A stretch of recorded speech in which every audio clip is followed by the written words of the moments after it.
Welcome. You can do anything if you put your mind to it. This tutorial is going to go over how to shape with a ballpoint pen and also how to shape with a pencil. I'm really excited about this video and I want you to learn how to get better at drawing. So let's get to it. What is exactly cross-hatching? It's the technique of drawing closely spaced lines, intersecting lines to build up shading and texture. It's used to create a sense of depth, light, and form in your drawings. It's so simple. And that's why I'm doing this video, because I'm going to break it down for you. Okay, so cross-hatching isn't just about filling in shadows. It's about controlling the density of lines to give the illusion of smooth transitions and gradients. This is especially crucial in realistic portraits. And as you can see in my portrait right here, you can hardly see the lines. That's because I was able to cross-hatch a certain way where all my lines blend into one another. Take your pen, hold it, place it on your paper, draw a line. Whichever angle your hand naturally draws that line, that's the way you're supposed to cross hatch. So first we're going to start with hatching. This is hatching, going in one direction. You see how my hand naturally just goes like that? I'm not moving my wrist. I'm really just moving my fingers. That's hatching. And cross hatching is doing the same thing, but going the opposite direction. Turn your paper if you need to. And that's basically cross-hatching. It's very simple. Line spacing when cross-hatching is also important. In this portrait right here, you see the highlighted area. You can actually see the individual lines in the lighter areas versus where the shadows are, you can't really see the individual lines. They blend into one another. So that's what line spacing is. You see these hatched lines, you see how they're further apart. That means the lighter your shadow is going to be versus these lines when they're all close together, right next to each other, on top of one another. That's when you're gonna have like a darker shadow. So let's say I cross-hatched and my lines are fairly spaced apart. And then I do this.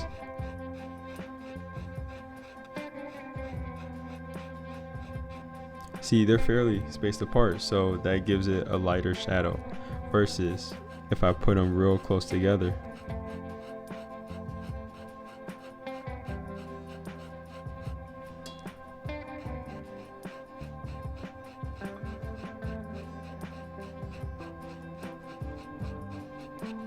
It creates a darker shadow.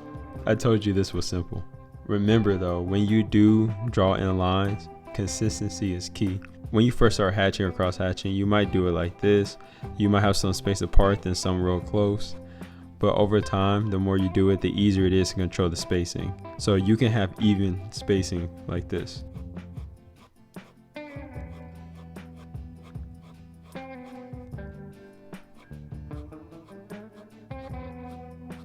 And that will become easier the more you practice your hatching and cross hatching. One of the most important things when it comes to cross hatching is the pressure control. The more pressure you apply, the darker the line is. The less pressure you apply, the lighter the line is. Just as an example, I'm gonna do it right here. I'm applying a lot of pressure. You see how bold those lines are? Versus if I barely apply any pressure, they're very thin. Even with pressure control, the more you cross-hatch, the easier it is to control how much pressure you apply to the paper. I remember when I first started drawing with pen, I would be so nervous to like cross-hatch on my portrait. Like my hand would be like shaking and then my lines would be like all wobbly like this. And that's okay. You know, I mean, you might be nervous at first. It might not be consistent at first, but that's okay because we all start somewhere. I started like that. You might start like that, you might not, but keep going. Do not quit. And eventually it's going to become secondhand nature to you. A great way to practice cross-hatching is to create boxes. Draw in box. And it really doesn't matter what shape it is. It can be a circle as well. And I want you to cross-hatch inside the box without going outside of the lines. This will allow you to have more control of cross-hatching.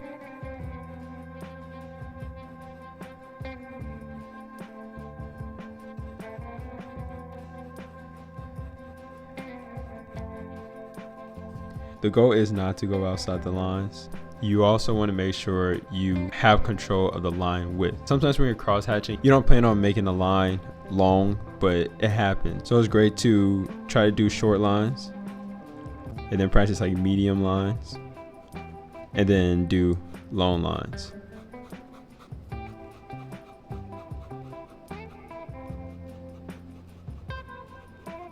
The secret to cross-hatching and creating smooth portraits and rendering shadows are clean lines. Make sure the lines are clean, meaning the lines need to be consistent and also the pressure needs to be consistent.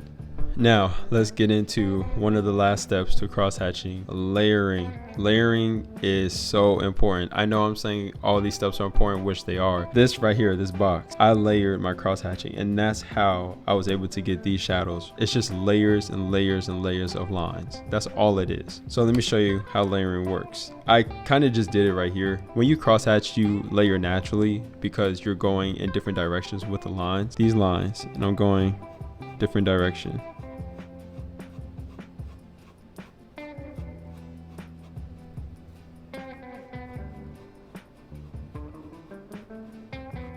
All layering is drawing lines on top of one another over and over and over. Cross-hatching in the same spot over and over and over.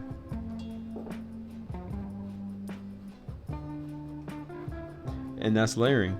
It's simple. This whole video was supposed to be simple. It's supposed to be for people who maybe know what cross-hatching is, but they don't know different steps or how to approach it, especially when drawing with pen. Remember, cross-hatching is an art in itself. It takes time to perfect, but with consistent practice, you'll see a noticeable improvement in your shading and overall drawing skills. Wow, that was fun. I really enjoyed sharing my insights and just, how I draw. Hopefully this helps you. Hopefully you use this when you draw. Hopefully you use this while you draw. If you want to learn how to draw with a pen, the link is down in the description, my ebook, and put in the comments what you would like for me to go over next. I'm probably one of the best ballpoint pen artists on YouTube, but the thing with my content is I put out content that I want to put out, right? Or content I think that would be helpful for you, which I'm still going to do regardless. I'm still trying to figure out how do I find these trending topics so I can get my artwork out there a little bit more so I can help more people with my art. I know that every trending topic doesn't have to do with art or anything, but I'm just trying to figure out what can I do to get my content to more people, And if you have any suggestions, if you have any advice, please let me know. I just want to help as many people as I can when it comes to drawing. I appreciate you for watching. Till next time.